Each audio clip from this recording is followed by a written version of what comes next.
All right, this is lesson 4.1. This is the second video. We kind of hinted at this page on the first video, but now we'll kind of get into it. So we looked at our graphs of sine and cosine, and we saw these kind of nice, saw a nice sine wave, saw a nice cosine wave. And now the question becomes, at the beginning we said, wait, these are periodic. We haven't seen the periodic part of it yet. So let's take a look at our sine or cosine graph, but let's look at a window outside of 0 to 2 pi. So let's look at y equals, take that out of here. Let's put in sine of x. And for a window, instead of 0 to 2 pi, let's try 0. Let's go to 4 pi. So I'll go 4 pi. It doesn't really matter what we count by, as we know sine graph gets no bigger than 1. So if I go negative 1.5 to 1.5, I'll have a pretty good window, and we graph this. And we get our sine graph, but look, we get it a second time. So from 0 to 4 pi, what happened was, here was 2 pi, 0 to 2 pi, and then we extend it now to 4 pi. Oh, look, we get the same graph again. And it turns out, if we keep expanding the window, looking back and back and back, so now window, let's go from, negative 4 pi to 4 pi. Look at that graph. You get this function that just keeps repeating and repeating and repeating, not unlike temperatures. Every summer, let's put this over here. Every summer, the temperature is warm. It gets cooler. In the winter, it's cold. Summer, it's hot. Winter, it's cold. And it repeats like that forever. So you get this neat fact. Sine and cosine waves are periodic.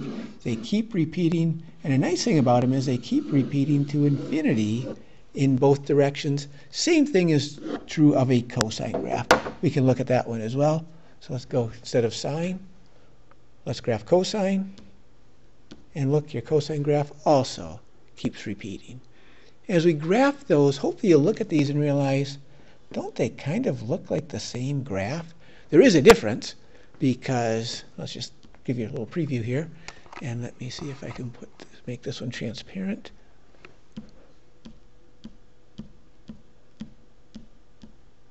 One little spot there, come on. All right. That looks okay. So now this is transparent. So we bring this up over the other one. It's like they're not quite the same. But look, if I shift it over, look at that. So, oops, I lost it. But sine and cosine graphs actually look identical if you just give them a little shift. And maybe you've seen that already, or maybe you're onto that already. But that gives you that information again. It's like sine and cosine are the same. There's just some kind of a shift involved there. Okay. Topic I want to talk about now in this video, in addition to the periodic part, is the amplitude. Because if you think about, let's model temperature, temperature doesn't go from 1 to negative 1. You want your graph to, go up to whatever, 100 degrees and down to negative 20 degrees or something like that. So you have this idea of amplitude, which is the idea how far up or how far down does your graph or does your wave go. And the math definition of amplitude is going to be half the difference between your maximum value and your minimum value. And in physics, it actually might be just the total difference. But in math, it's going to be half the difference, and it gives you really nice math equations when you do it this way. So let's look at sine of x. So put sine x in here. And a nice graphing window in these calculators I've been putting in windows. But look down here, number 7.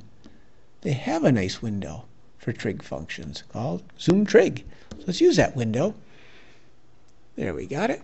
And we get a nice graph of our sine graph. It looks like it starts at negative 2 pi and goes off to 2 pi. And let's take a look at this. What is the amplitude? Well, the high point is 1. The low point is negative 1. So what's the difference? It's 2. What's half the difference? Take half of that. So we would say the amplitude of this wave is 1. And again, you may have learned something different in physics, but in math we call this amplitude 1.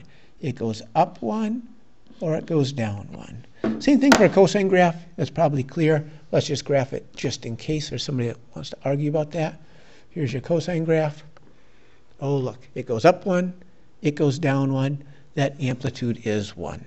Okay, wouldn't it be nice to change, wouldn't it be nice, so up 1, down 1.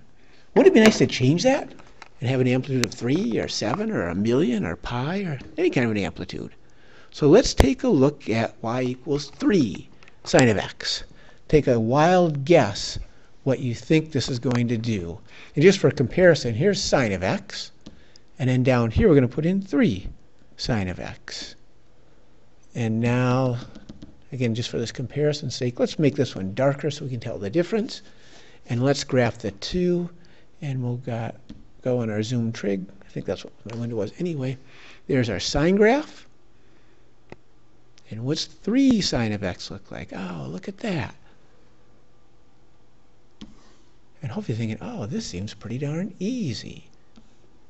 So what does 3 sine of x look like? Instead of going up 1, it goes up 3. Instead of going down 1, it goes down 3. So if you put this number right here, it seems to affect the amplitude. 4 cosine x, can you see that graph in your head? So if you had your axes, instead of starting up 1, would you start up 4? Instead of going down 1, would you go to down 4? Would you get, maybe in your head you're seeing a graph that looks like that, in the same way on both sides. And again, I could do a better job of labeling. We'll talk about that later. But do you see a graph that looks like that?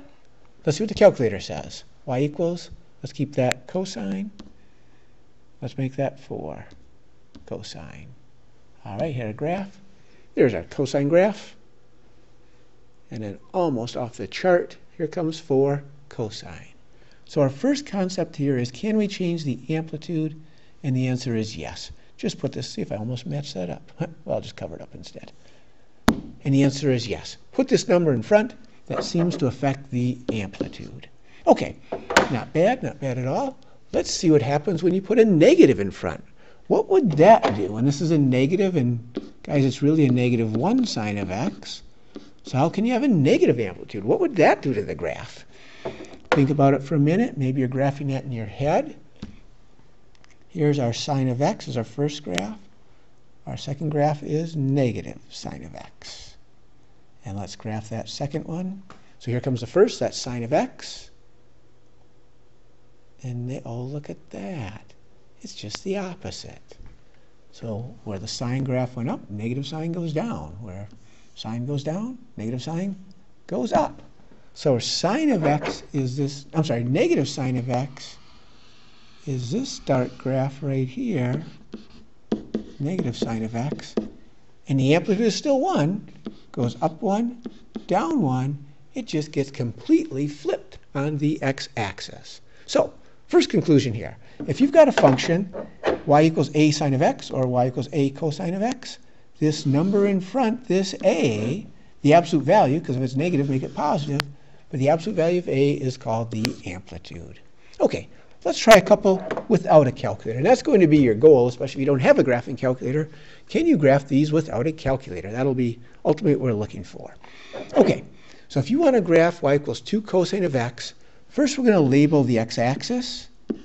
And remember our key points are pi halves, and pi, and 3 pi halves, and 2 pi. If you draw a graph and don't have those labeled, you're not getting any credit for it. So the x-axis has to be labeled.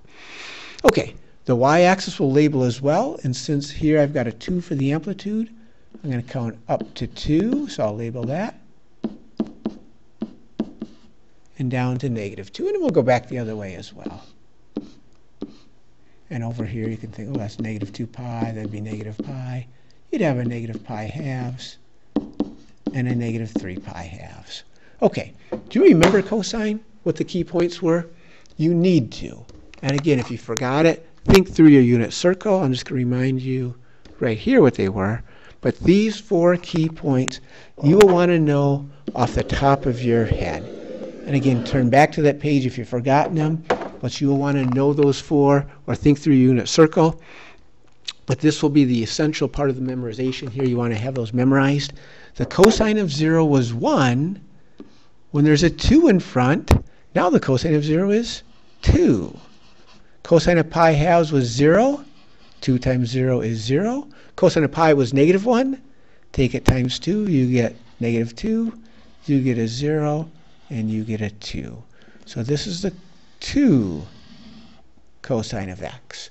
And it's a periodic function. It's going to repeat the same in both directions. So if you extend it back this way, you will get the same graph.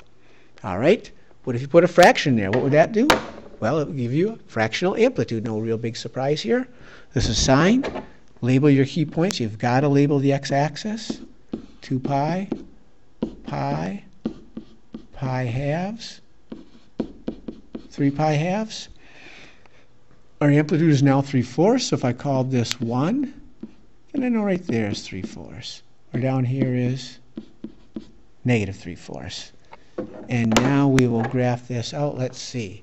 The sine of 0, again, look back at your key points you forgot. The sine of 0 was 0. It went up to 1, but now I take it times negative 3/4. Negative 3/4 times 1 is negative 3/4. Back to 0, back to 3/4, back to 0. And you get your sine graph. It's flipped over because of the negative sign. And it only goes up and down to 3/4 because of the 3/4. And again, it would repeat the same